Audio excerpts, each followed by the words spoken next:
Bueno, bienvenidos. Estamos en la mesa número 6 del Diálogo 2020. Vamos a estar conversando básicamente sobre temas de salud, de cultura. Vamos a estar asistiendo al diálogo entre María Paulina Soto Labé de Chile, trabajando en Ecuador, y de Fernando Rojas Gutiérrez, viceministro de Cultura de Cuba. Para darles un poquito de contexto, les cuento que María Paulina es la rectora de la Universidad de las Artes de Ecuador, es integrante de la comisión gestora de esa universidad, es doctora en Estudios Sociales y Políticos Latinoamericanos por el Instituto de Estudios Avanzados de la Universidad de Santiago de Chile, ha publicado muchos libros y muchos artículos derivados de sus actividades académicas, integró el primer pool de expertos de la UNESCO para la Convención de Diversidad de Expresiones Culturales y también está trabajando con la Secretaría General Iberoamericana en 2020 y la UNESCO, y está colaborando en la elaboración de la política cultural iberoamericana para la segunda Cumbre Mundial de Cultura que se va a realizar en México en 2022. Por otra parte, Fernando, viceministro de Cultura de Cuba, es originario de Santa Clara, cursó sus estudios universitarios en Moscú y en 1984 se graduó como licenciado en Historia. Está especializado en el tema de política cultural del Estado cubano, fue antologador y prologuista de la selección de textos de León Trotsky publicada en 2015 y actualmente se desempeña como el viceministro del Ministerio de Cultura de Cuba. Es el presidente del Consejo Nacional de las Artes Escénicas y es docente de varios centros académicos y centros universitarios en Cuba. Les cuento también que el formato de esta mesa es un formato de diálogo, básicamente. O sea, yo personalmente lo que voy a estar tratando de hacer es de disparar algunas ideas, algunas preguntas, para dejar conversar a María Paulina y a Fernando. Y bueno, y voy a tratar de meter algunos temas que nos parecen importantes y también algunos comentarios que nos han llegado de lo que es todo el tema del micrófono abierto que tuvimos todos los días anteriores. Entonces, muy rápidamente, les voy a hacer una primera pregunta porque nos interesa que María Paulina y que Fernando nos den su visión sobre este tema para comenzar el diálogo. Para lo que ha pasado como resultado del confinamiento es que los procesos creativos han cambiado muchísimo. Pero, por otro lado, hay circulación de contenidos en nuevos formatos, está toda la experimentación a partir de plataformas digitales. Eso ha mostrado diferentes cambios, la cultura ha cambiado, ha mostrado resiliencia, ha mostrado capacidad de adaptación. El cierre temporal o definitivo de espacios ha generado pérdida de empleo y pérdida de ingresos en el sector cultural, que es uno de los afectados por la pandemia.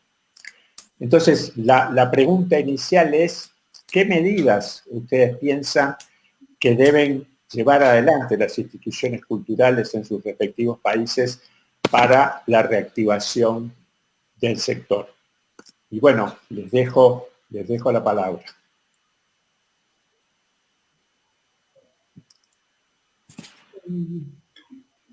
Creo que podrías partir tú, que estás en un país y tienes a cargo la política de un país.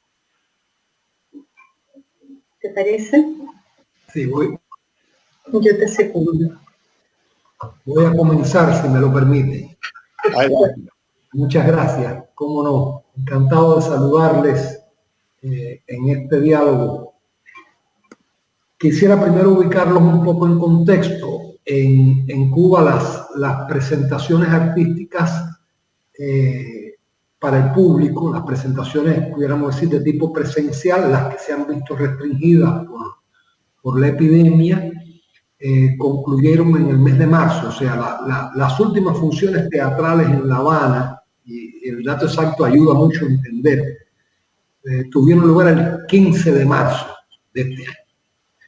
Y hoy, 7 meses después, se han reiniciado en La Habana, se han reiniciado el 17 de octubre exactamente, y ya se habían reiniciado en el resto del país, fundamentalmente desde el verano, porque el epicentro de la epidemia en Cuba estuvo concentrado hasta hace poco tiempo en La Habana. Ahora tenemos algunos rebrotes en una provincia, pero en realidad donde más se prolongó, digamos, el pico de la epidemia fue en La Habana. Quiere decir que nosotros estamos de vuelta de los momentos más difíciles, digamos, del enfrentamiento a la enfermedad. Con el tipo de cobertura sanitaria muy amplia que tiene el país, que le ha permitido enfrentar la epidemia con adecuadas condiciones de atención a la población y de preservación de la vida. Pero por supuesto, en estos 7 meses se dieron los mismos problemas que se han dado en otras comunidades, en otros países. Se interrumpieron la mayor parte de las funciones públicas de artistas. Se quebrantó y sigue quebrantado el mercado del arte. O sea, hoy como se acaba de decir con mi tocayo, los ingresos que se obtienen del mercado del arte son prácticamente nulos, y esto por supuesto retó a las instituciones por 3 razones principales. La primera, cómo mantener la creatividad, cómo no impactar la creatividad artística en el periodo. La segunda, la ocupación por los artistas, la preocupación porque pudieran sostenerse, porque pudieran continuar trabajando, y por último, la deuda enorme que significa con el público no poder ofrecer presentaciones. Las maneras, pudiéramos decir, más prácticas de enfrentar estos desafíos, yo diría que son fundamentalmente 2 grupos. Uno, el que tiene que ver con preservar las condiciones materiales de vida de los artistas, y eso quiere decir que el Estado invirtió en que los artistas cobraran o salarios o protección salarial según el tipo de ocupación que los artistas tienen durante todo este periodo, o sea, que no quedaran desamparados, y en algunos casos a las personas de más edad, a las personas con más dificultades de salud, se les proveyó otro tipo de asistencia, no solamente asistencia en términos de salario, en términos de ayuda financiera, sino por ejemplo en términos de proveerlos de algún tipo de alimentación específica, sobre todo para personas mayores o con otras vulnerabilidades, y también de atención médica, pudiéramos decir, especializada, personalizada en algunos casos.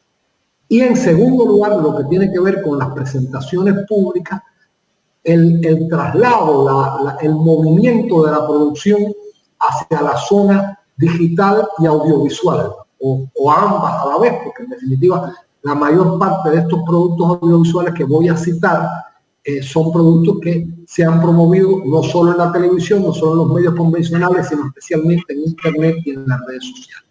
Y de tal suerte, en este periodo, los artistas de la música y de las artes escénicas de Cuba produjeron un total de 500 materiales audiovisuales diferentes, entre los cuales se destacan 70 conciertos, y me detengo un poco aquí para explicar que estos 70 conciertos se transmitían en horarios fijos de la televisión cubana y de determinadas plataformas de internet todos los días de la semana, y se hacían con ellos combos para transmitir el fin de semana. Se realizaron, sobre todo en el campo de la música, 80 videoclips, que es una manera de comunicación de la música en formato audiovisual y con pudiéramos decir, un tipo de estética particular para promover con presentaciones escénicas los temas musicales, y más de 200 teleclases, porque fue muy importante que, como no solamente los teatros dejaron de funcionar 7 meses, sino que las escuelas de arte también dejaron de dar clases, buscar una alternativa por vía digital y por vía de la televisión para que los estudiantes de arte se mantuvieran en activo y por lo menos por la vía de la televisión recibieran determinadas materias. Ese conjunto de producción audiovisual, y esta es una, creo yo, de las enseñanzas que nos deja este periodo y de los activos que nos deja para en un nuevo escenario seguir promoviendo el arte, este tipo de producción audiovisual se continúa realizando. O sea, adquirimos una mayor experiencia creamos nuevos mecanismos de producción, las instituciones pudieron hasta crear sus propios estudios, modestos estudios audiovisuales que no tenían anteriormente, de tal suerte que junto con la reapertura de las principales instituciones este mes, en particular de los teatros de las principales ciudades, hemos mantenido esta experiencia de producción y de transmisión sistemática de producciones audiovisuales. En resumen, creo que de acuerdo a nuestra experiencia se puede afirmar que las alternativas permitieron que no cesara la creatividad. O sea, no solamente que pudiera existir o mantenerse determinado tipo de oferta en formatos alternativos, sino también que el interés, la capacidad de los artistas de crear se preservara.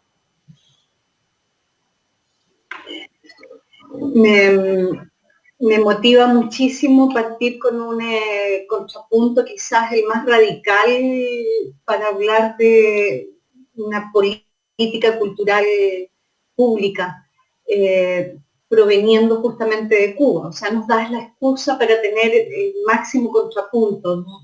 Dudaría yo que cualquier otro estado latinoamericano haya tenido una definición tan clara respecto no solamente de los productores, creadores de contenidos y su protección de subsistencia, primero vital, obviamente, en segundo lugar creativa, imaginativa y productiva, y en tercer lugar aportándole salarios mínimos o lo que fuese, ¿no? Y en tercer lugar, permitiendo que hubiera una circulación de esas producciones y obras masificadas a través de la televisión nacional. Yo me relaciono bastante con colegas en el continente y casi me permitiría asegurarte que eso no ha sido similar en ninguna parte del continente. Y a eso me refiero con el contrapunto. Entonces voy a intentar responder a la pregunta de Fernando 1, estamos llenos de Fernandos en esta mesa. Desde mi condición de chilena, que ha realizado investigación no solamente en Chile, y con ese contrapunto y posibilidad, digamos, de partir con tu intervención sobre lo que se ha realizado en Cuba, voy a intentar entonces hacer un diálogo entre lo conceptual, que es lo que normalmente utilizamos como definiciones elementales, como anclajes, digamos, para evaluar o analizar políticas los investigadores, y luego irme quizás a algunos ejemplos concretos y aterrizados en lo que ha sido la realidad de Ecuador y específicamente de la Universidad de las Artes, que es lo que me ha tocado gestionar y administrar durante toda la pandemia. Entonces, bueno, contrapunto completamente bipolar con Cuba es Chile, ¿no? En términos obviamente de que su eje de políticas culturales durante las últimas décadas ha sido claramente la estrategia de utilización de los instrumentos que se implementaron después de la crisis del 82 en el continente y que son instrumentos de una financiación conforme al principio neoliberal de subsidio a la demanda. Ese enfoque se ha mantenido hasta el día de hoy, es decir, la financiación de la cultura opera sobre la base de la concursabilidad y por lo tanto de la competencia de ideas expresadas o empaquetadas en el formato de un proyecto, es decir, no es obra, sino es una idea expresada en un proyecto, y ese instrumento de financiación en Chile ha generado una serie de consecuencias culturales en el propio sector. Competitividad, tecnificación, profesionalización del mecanismo burocrático de la presentación de proyectos. En fin, podrían listarte infinidad de características que han sido derivadas de esta estrategia de financiación que nos acompaña desde la década de los 80 y que por lo tanto deja huellas en el sector, es imposible que no deje huellas. Pero además a mí me ha tocado, me ha correspondido porque me ha adjudicado la evaluación del impacto de ese instrumento, entonces lo conozco muy bien desde una perspectiva no solamente de estas huellas en términos culturales o de la dinámica que genera en el sector, sino también la pérdida de solidaridad, el trabajo colaborativo, en fin, es muy complejo y por otro lado es un instrumento que nunca ha superado el 14% de la demanda efectiva, es decir, de 100 proyectos que se presentan cada año, solo 14 se han podido financiar. Es decir, hay un 84% de frustración anual, por decirlo de una manera, ¿no? Eso ha continuado, es decir, el principio de subsidio a la demanda o de concursabilidad como mecanismo de financiación de los artistas, creadores, de los gestores culturales que mediatizan con la población y la circulación y recepción de obras, tiene este vehículo, digamos, de matriz fuertemente neoliberal. Dicho esto, en el caso de Chile, yo diría que nos enfrentó a una doble situación.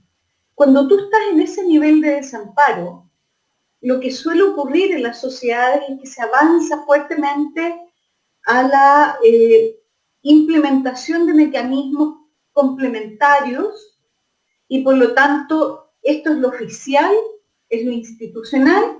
Sin embargo, se fueron desarrollando en estas décadas una serie de otras estrategias de colaboración, de sobrevivencia, de agremiación, de iniciativas que han sido las que han golpeado la puerta del Ministerio de Cultura post pandemia, en mi opinión, con un enfoque donde se produjo un choque de lógicas completamente distintas.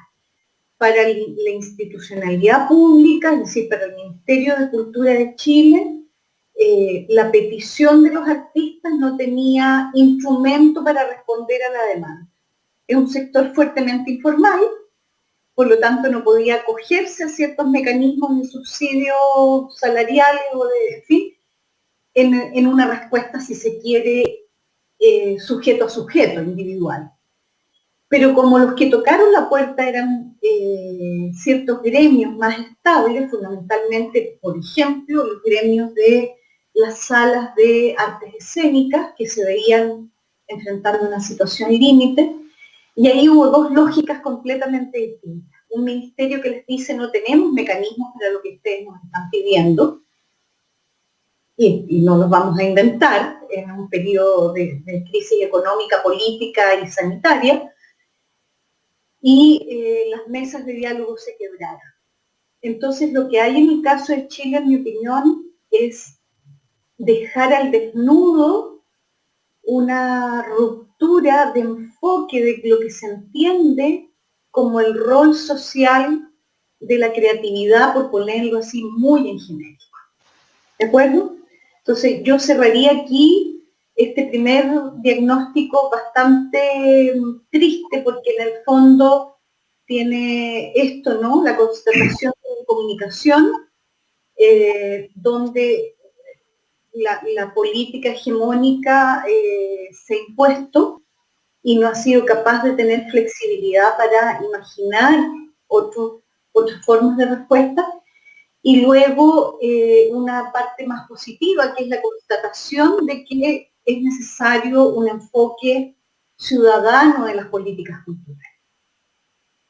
La parte feliz de todo esto, de este como choque de comunicación o de esta constatación de que hay dos lógicas funcionando, es que en la década del 2000, antecedida por los últimos años de los 90, hubo unas políticas contrahegemónicas, contracorriente, encabezadas por el jefe nacional de cultura de ese entonces, que pudo mantenerse 7 años en ese rol, Claudio Di Girolamo, un artista que tuvo a cargo lo que yo he denominado, lo he escrito en varios documentos, acabo de hacer, de hecho, un balance de política cultural chilena contemporánea, el giro ciudadano. Eso implicó dejar instalado desde el año 2000 hasta la fecha unas semillas de lo que se expresó en la cartografía cultural de Chile, los cabildos culturales, es decir, una serie de iniciativas de colaboración, solidaridad y reconstrucción de las redes sociales. Esa reconstrucción de redes sociales en el sector cultural marchó en una realidad paralela, digo yo, ¿no? Y dejó semillas, y evidentemente esas semillas han tenido sus brotes y han tenido la posibilidad en este periodo de reactivarse. Así que, a pesar de que parece frente a tu pregunta, Fernando, parece un diagnóstico un poco desolador, ¿no es cierto? Este es un poco estar en el páramo. Yo tengo la impresión de que se han reactivado mecanismos como la autogestión y una serie de otras lógicas, digamos, de sobrevivencia para un sector que es por definición de cucarachas atómicas, ¿no? O sea, somos tremendamente resistentes porque hemos vivido en esta marginalidad de élite siempre. Entonces, yo me quedaría hasta aquí con el diagnóstico más bien de tu pregunta de iniciativas y de qué pedirle a los estados en términos de medidas para el sector creativo, porque creo que lo que ha ocurrido en la Universidad de las Artes puede ser una conversación de más adelante en los siguientes intercambios. Bien, claramente estamos frente a dos realidades muy diferentes, con enfoques muy diferentes y que dejan en evidencia todo lo que son los contrastes de nuestra América Latina, ¿no? Creo que digamos, de alguna forma, teniendo claro cuáles son las políticas de los dos estados, yo ahora lo que les pediría es que nos contaran algunos ejemplos. Y creo que los ejemplos, si seguimos con este contrapunto, creo que estaría bueno que del lado del viceministro nos contara ejemplos de acciones y de actividades que se han hecho del lado del Estado. Y a María Paulina le pediría ejemplos de acciones y cosas que se han hecho desde la contracultura, por llamarlo de alguna forma, creo que es un poco el término que tú usaste en la última parte. Entonces, para tener ejemplos de las dos caras, porque efectivamente la cultura no se detiene, la cultura no se detuvo en ninguna de las realidades, en ninguno de todos nuestros países. Entonces les pediría un poco los ejemplos, y como estamos frente a dos realidades bien diferentes, que nos contaran ejemplos que vinieran en un caso del Estado y en el otro caso desde la sociedad civil, me gustó la expresión que usaste, de las cucarachas atómicas, ¿no? de esa capacidad de seguir trabajando aún en situaciones muy complejas. Entonces, vuelvo a pasar la palabra a Fernando para que nos cuentes propuestas que desde el Estado cubano han llevado adelante y cosas que han hecho en todo este periodo.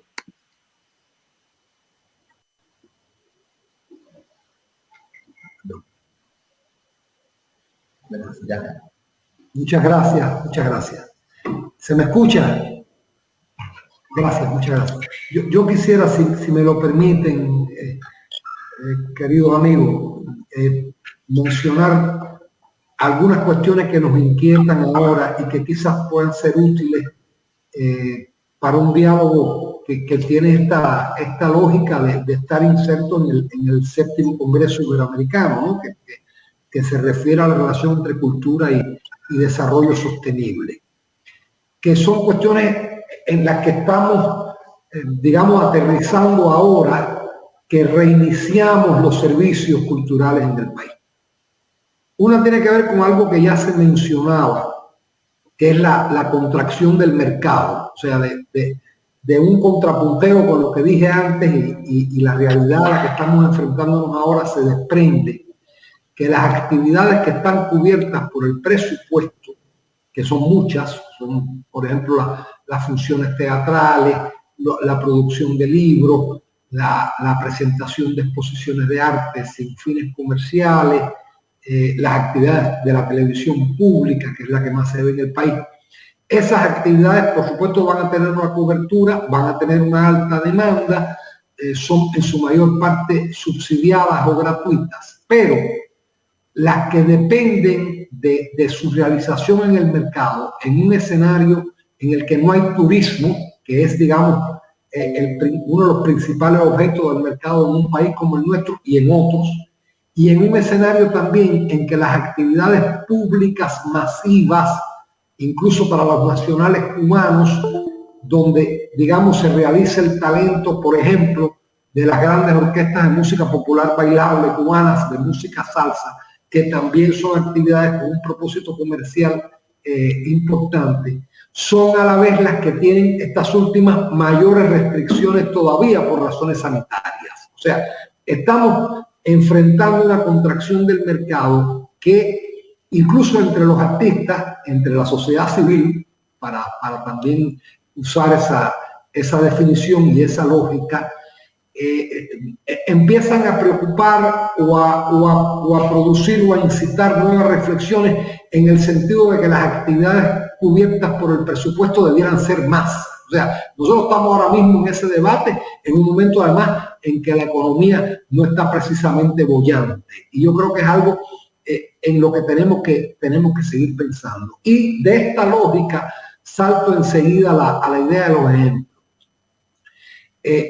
Nosotros partimos en este periodo, las instituciones cubanas, las instituciones de países amigos, que estos ejercicios, y eso creo que también está en el espíritu de este Congreso Iberoamericano, estos ejercicios alternativos con producciones audiovisuales no debieran quedarse solamente, digamos, para disfrute de los nacionales de nuestros países. Y una de las cosas que más nos motivaron en esta etapa, y aprovecho que México es la sede de este Congreso, y quiero de paso saludar a nuestros hermanos mexicanos, fue que buena parte de esas producciones audiovisuales que yo mencionaba, los conciertos, los videoclips de esas 500 producciones que yo mencionaba, las pusimos en función de importantes eventos internacionales en varios países hermanos y en particular en México, donde el Festival Cervantino de este año se dedicó a Cuba.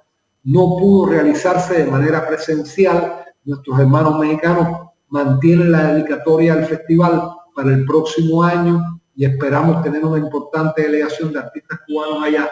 Pero realizamos una presentación virtual de estas producciones audiovisuales para México, para su Festival Cervantino, el pasado mes de octubre, entre el 14 y el 18.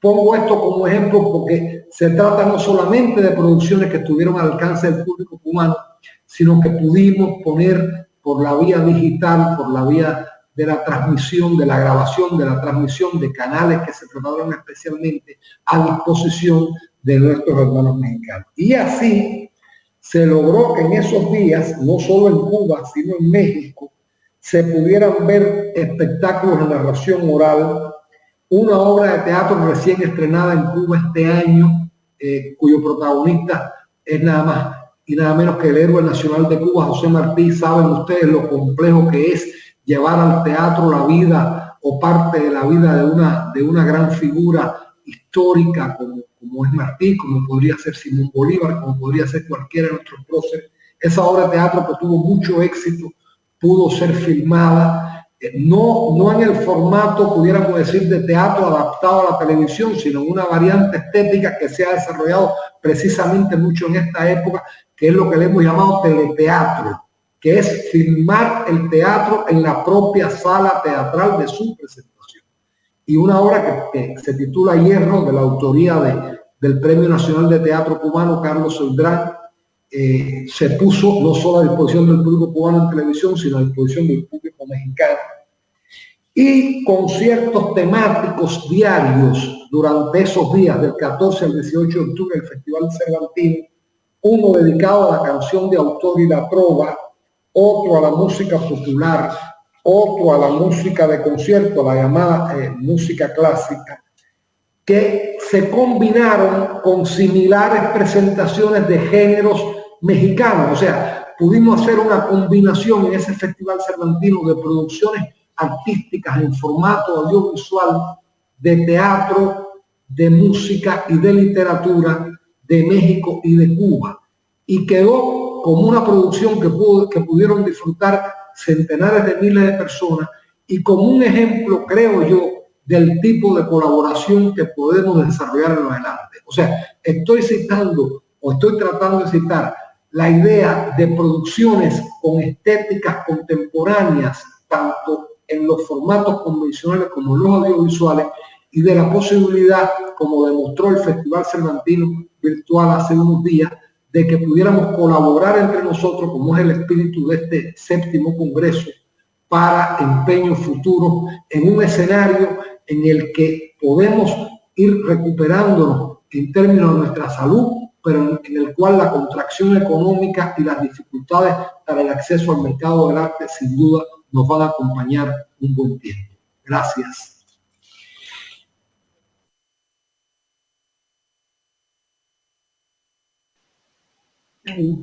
Nuevamente me pones un ejemplo que me incita a poder comentar algunas de las líneas que he trabajado muchos años, y es el análisis justamente del recorrido que ha tenido el enfoque internacional de cultura para el desarrollo y la deriva más conceptual a la que he llegado. Como este congreso tiene más bien pretensiones de ir construyendo agenda, no me voy a detener mucho en la parte académica conceptual porque no nos va a dar el tiempo.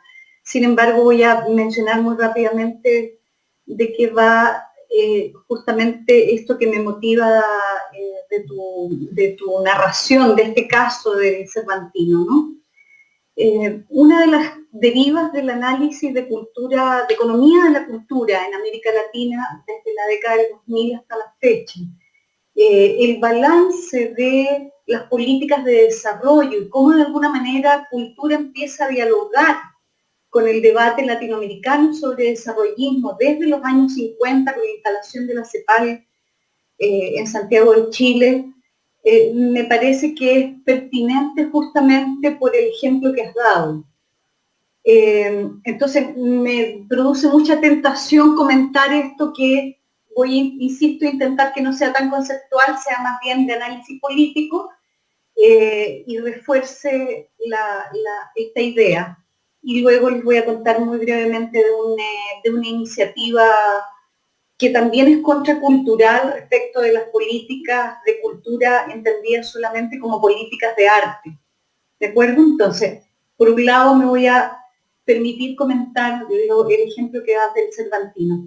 Hay una convicción entre los que discutimos y analizamos la deriva de la relación o el binomio cultura y desarrollo en América Latina específicamente, en los últimos 70 años, que es que ha carecido de la fortaleza, de la convicción, de la continuidad, de la idea de que solo vamos a permitir que sea la contribución de la cultura sea un aporte al desarrollo y específicamente a la sostenibilidad del desarrollo si lo hacemos con identidad, es decir, si nos creemos lo que efectivamente somos como continente.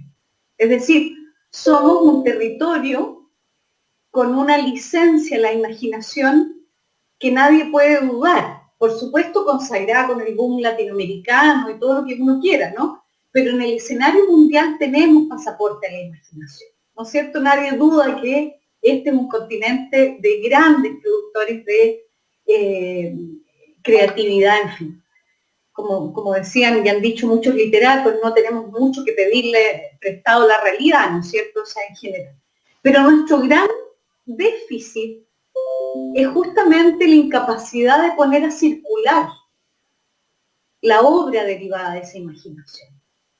Entonces, los vaivenes económicos a los que hemos estado sometidos siempre han dependido de los periodos de auge que en cualquier sociedad capitalista sabemos que tiene momentos de crisis y por lo tanto es un tobogán permanente, ¿no? o bien porque somos capaces de desarrollar alguna estrategia con los países del norte, entonces se desarrolla algún mercado puntual para algún tipo de producción de nicho, donde es muy apreciado, único y original X producción latinoamericana y desarrolla, qué sé yo, ahí una especie de mercado exterior. Pero ocurre que esta lógica de los mercados cerrados, territoriales, fronterizos, presenciales, es justamente lo que se está poniendo en cuestión hoy día. Entonces, por un lado, yo creo que el ejemplo que tú das nos permite analizar dos cosas. Uno, vivimos hoy día, hace ya mucho rato, experimentando los efectos de la movilidad humana en el planeta como nunca antes se había vivido en la historia de la humanidad. O sea, ni las pestes negras produjeron el nivel de movilidad que teníamos antes de la pandemia. Y por lo tanto, esos cuerpos portadores de un pedacito de un territorio con identidad latinoamericana han estado circulando por razones diversas. Normalmente en América Latina han sido dos: diásporas económicas, por las crisis económicas, o diásporas políticas. Entonces, en definitiva, nosotros tenemos diseminados semillas de imaginería latinoamericana por todos lados producto de estas crisis. Eso es una gran oportunidad de entender los mercados desde una dimensión que no sea clásica y tradicional. Es decir, que no sea solamente en esta idea de usted traspasa mi frontera y paga impuestos, ¿no? Que es el modelo clásico, proteccionista o qué sé yo, ¿no?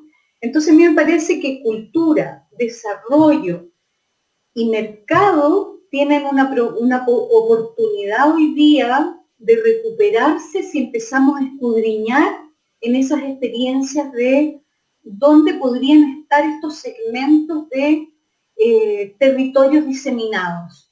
O sea, sin ir más lejos, en la segunda ciudad latinoamericana más grande del planeta es Miami. Entonces, por ejemplo, ¿no? Solo por dar un ejemplo muy concreto, muy grande, muy indiscutible, pero tenemos población latinoamericana en todas partes que nos permitirían eventualmente generar muchos intercambios como el que contaste. Muchos cervantinos que acogen, ¿no es cierto?, porque van a tener público, receptividad, traductores nuestros en otros lugares del planeta. Entonces creo que llegó el minuto de pensar, por un lado, un mercado latinoamericano dentro de América Latina, de mucha colaboración intrarregional, que esto no es nuevo, pues obviamente, o sea, la gran patria no la inventamos nosotros, ¿no es cierto? Pero retomar eso con mucha fuerza para la recuperación, para el periodo de recuperación, y tener alianzas privilegiadas dentro de América Latina, de circulación justamente facilitada por el empuje que nos ha dado la tercera revolución tecnológica. Entonces hemos aprendido a empaquetar cosas que nos parecían imposibles, que eran solo presenciales, ¿no? Las artes que no constituyen industria hoy día, hemos aprendido a ponerlas en formato de transferencia fácil, económica, múltiple. Entonces me parecería a mí que si hay algo que estamos aprendiendo aceleradamente en este año, producto de la pandemia, es que tenemos que renovar nuestro repertorio para discutir los temas de mercado, definitivamente. Y voy a terminar señalando una cosa pequeñita, pero que a mí me resulta muy cercana, que es que antes de irme a la misión Fundación UARTES, un proyecto precioso, la Universidad de las Artes del Ecuador es la Universidad de las Artes Latinoamericanas con un modelo más siglo XXI, diría yo, ¿no? No es una universidad de las bellas artes ni mucho menos. Es realmente un enfoque muy contemporáneo. Antes de irme a Ecuador hace 4 años, tuve el privilegio de poder elaborar con financiamiento de un espacio que no es estatal, Fernando, y que es el Observatorio Itaú Cultural de Sao Paulo. Me ofrecieron financiar la elaboración de un índice de convivencia intercultural. Y esto era un trabajo que yo venía haciendo, ideándolo a partir justamente del balance un poco que acabo de hacer, ¿no? O sea, venía analizando yo hace las décadas en las que hemos transitado sobre la sostenibilidad del desarrollo en América Latina y cuál era la contribución de la cultura en este escenario. Entonces, las tesis son muy básicas. Estamos en una crisis terminal del modelo de desarrollo y las explicaciones de esta crisis no son únicamente la desigualdad socioeconómica. La cultura debe hacer una contribución que no puede ser solo estética, tiene que ser ética, hay que tomar posición, estamos en un momento de una crisis fundamental, y América Latina es el continente más violento del planeta. Entonces, ¿cuáles son las contribuciones que puede hacer la cultura hoy día a esta crisis? La respuesta, por supuesto que no se agota en la creación de un índice, es absurdo eso. Sin embargo, el índice está orientado a visibilizar cuáles son las creencias culturales, los sentidos comunes que en nuestro continente generan formas de discriminación y de violencia en contra de los diferentes. Entonces, los diferentes etarios, los diferentes de orientaciones sexuales distintas, los diferentes por capacidades distintas, los diferentes porque vienen de otro territorio, los inmigrantes, los exiliados, en fin. 9 grupos sociales en lucha durante el siglo XX, los analizamos e identificamos la insuficiencia de las decenas y decenas de instrumentos jurídicos nacionales e internacionales que tratan de proteger a estos grupos por sus diferencias, que son sometidos a violencias o discriminaciones por sus diferencias, y entonces generamos esto que hemos llamado el enfoque de convivencia intercultural, al que queremos invitar a las políticas culturales contemporáneas a sumarse, junto con los enfoques de creatividad y de diversidad.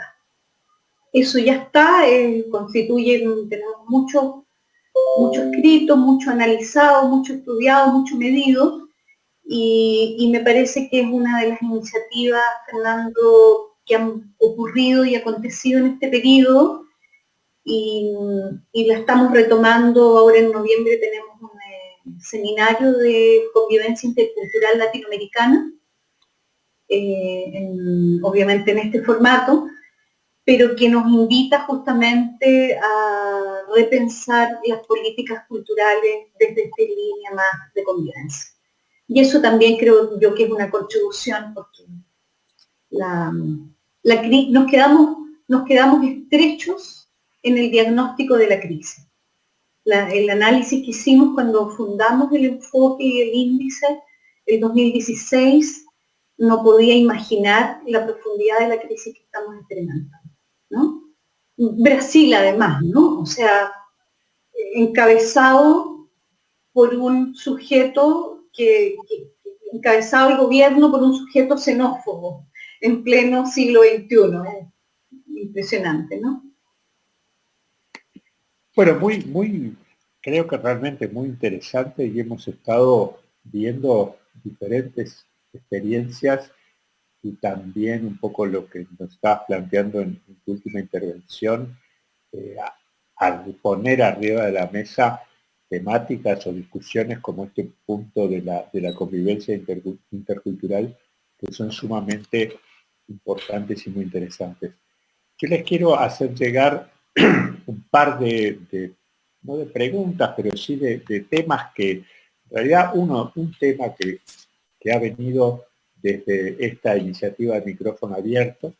Por una parte, Félix desde Lima nos ha comentado que en Perú no ha habido acciones institucionales para apoyar la comunidad artística, y bueno, y nos pedía que mostráramos ejemplos de otros lugares. Creo que hemos cumplido con eso. Y por el otro lado, un tema que es bastante diferente de lo que venimos hablando. Alejandra Álvarez de México, que ella se autodefine como cuentacuentos, dice que la pandemia y los confinamientos representan, a pesar de todo, una oportunidad para reforzar la tradición de la narración oral en los espacios familiares, una manera de reunificar las familias e incluso de trabajar contra la violencia doméstica.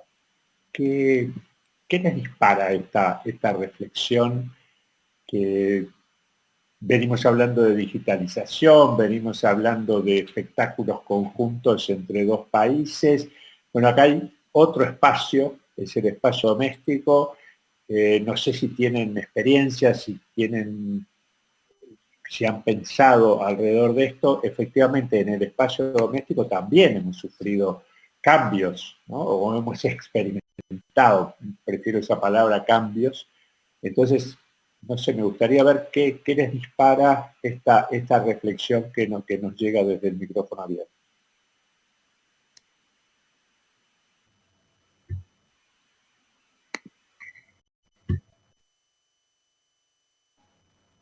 ¿Se escucha? Muchas gracias. Bueno, yo estoy muy motivado por el recorrido que hizo Paulina. No quería dejarlo de mencionar. Efectivamente, tendremos que pensar mucho en la circulación de nuestras obras y en todos esos factores que ella mencionó muy bien, incluyendo el de las migraciones en lo adelante, ¿no? Yo lo intenté en mi parlamento anterior, en lo adelante, ¿no? Desde que empiezan a recuperarse los servicios, tenemos que seguir pensando, sin duda. Y tiene que ser esto una época de cooperación entre nosotros y con los otros países, con los países más desarrollados. La cooperación, la verdadera cooperación, aunque sea de cara al mercado, solo es posible si somos solidarios, si defendemos la convivencia, sobre la cual Paulina nos ha dicho cosas tan hermosas, si tenemos una cultura de paz contra la violencia, contra la discriminación. Y efectivamente, como acaba de decir Fernando, eso se manifiesta de manera muy clara en el hogar, que puede ser lo mismo un escenario de la violencia que un escenario para, en particular, en estas condiciones de confinamiento por las que hemos pasado, motivarnos más, hacernos querernos más, entendernos mejor. Y efectivamente, no solo con la narración oral, conocemos experiencias cuando se filmaban, por ejemplo, pequeños números de danza o de ballet dentro de un apartamento. Eso para la familia se convirtió en un espectáculo. O sea, ese momento en que el artista estaba produciendo algo o se estaba produciendo por una institución estatal, porque hemos tenido las dos experiencias. O sea, hemos tenido la experiencia que el mismo artista o la misma pareja de artistas se filmó con su teléfono móvil que con una cámara más profesional. Ha pasado de todo, ¿no? en estos meses.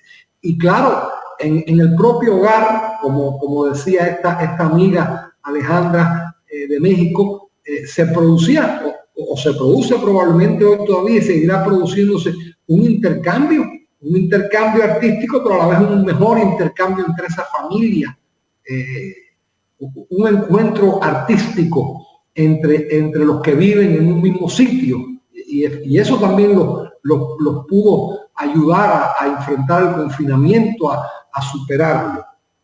Y claro, esa es la manera de trabajar de verdad, de luchar de verdad por la solidaridad, contra la violencia, contra cualquier forma de discriminación, por ser mejores seres humanos, por ser solidarios y por alcanzar este tipo de ejercicio de cooperación entre todos nosotros en primer lugar entre nuestros países, como es el espíritu de este Congreso y como seguramente será la plataforma que nos acompañe en reflexiones futuras.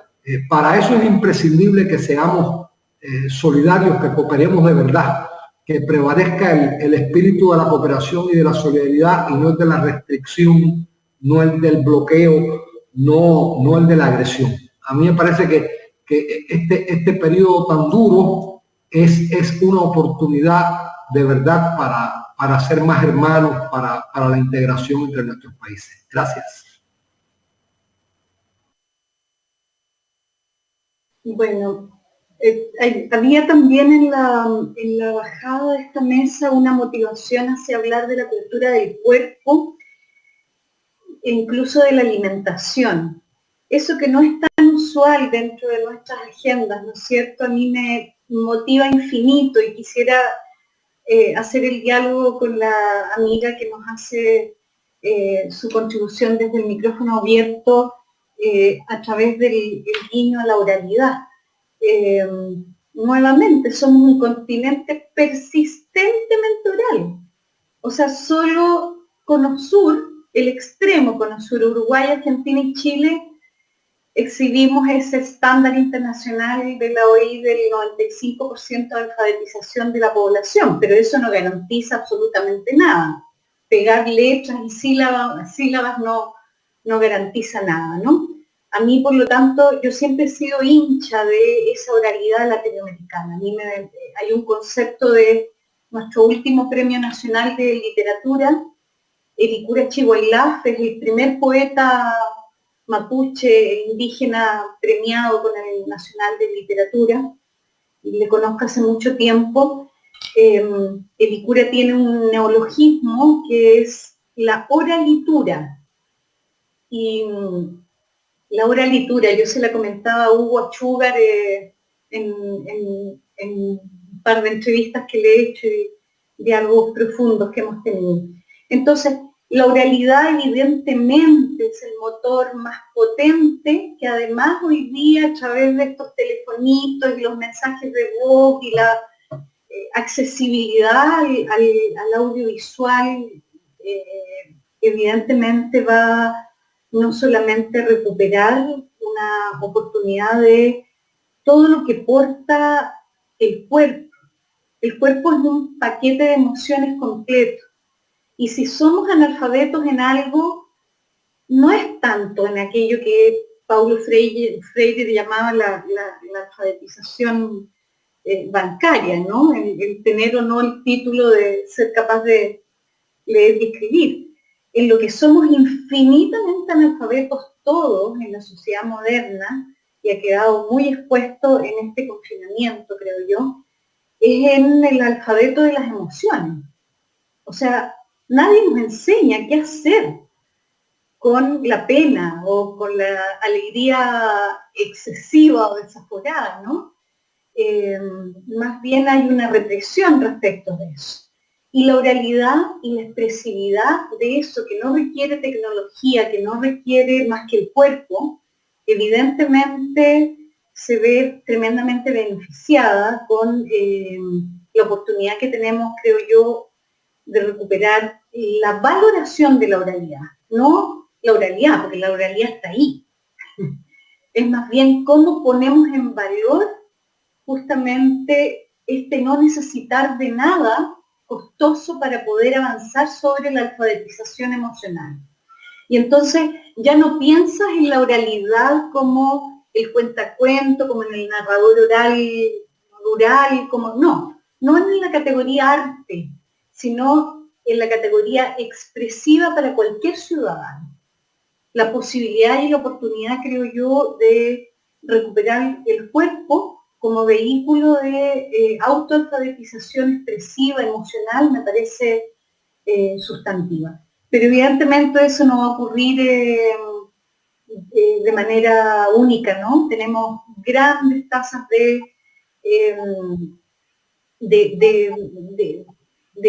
mala alimentación que se expresan en chicos extremadamente gordos. En Chile ese es un fenómeno que secunda la cultura norteamericana. y es por la falta de ejercicio. Y obviamente la tecnología contribuye fuertemente a eso. Entonces a mí me parece que, ya para ir cerrando, por un lado la oralidad debe ser reivindicada, reposicionada como un tesoro continental que está al alcance de cualquier ciudadano y no solamente de un artista que tiene a su haber la panoplia de la declamación. Y segundo, creo que sí tenemos un desafío tremendamente grande de que la tecnología no contribuya de manera deforme al sedentarismo, ¿no? Creo que también hay un desafío ahí, la alimentación, el ejercicio, la expresividad corporal completa, no solamente la oralidad, son parte de estos desafíos de una sociedad que tiene que poner al servicio el espacio público, porque claramente los hogares están cada vez siendo más pequeños, ¿no? En las grandes ciudades. Entonces, me parece que el espacio público, la alimentación y el cuerpo son tres categorías que durante el confinamiento han saltado a la vista y a mí no me cabe duda que los parques se van a llenar de gente haciendo actividad sin necesidad de grandes tecnologías, ¿no? Estamos echando demasiado de menos el contacto. Sí, y efectivamente cuando se empiezan a abrir, digo, yo tengo la suerte de estar en Montevideo, que tenemos un nivel de apertura importante, efectivamente los parques, la Rambla nuestra, sí se ha llenado de gente que, bueno, mantiene las distancias y todo eso, pero cuando hay aire y estamos al aire libre, todo es más fácil, ¿no? Entonces, creo que valió mucho la pena tomar esta reflexión de Alejandra y encontrarla del lado de la valoración de la oralidad que nos transmitía Paulina y también encontrarla del lado de ese fenómeno nuevo que ha sido las acciones domésticas vinculadas al arte que se filman usando un teléfono y luego se distribuyen, que nos comentaba Fernando.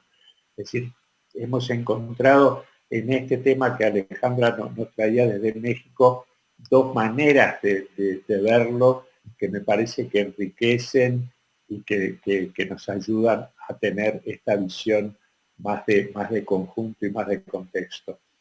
Yo quiero, a nombre de la organización, bueno, agradecerles muchísimo la participación a ambos. Creo que ha sido una mesa muy rica, que hemos visto experiencias muy diferentes, problemáticas, muy fuertes, como la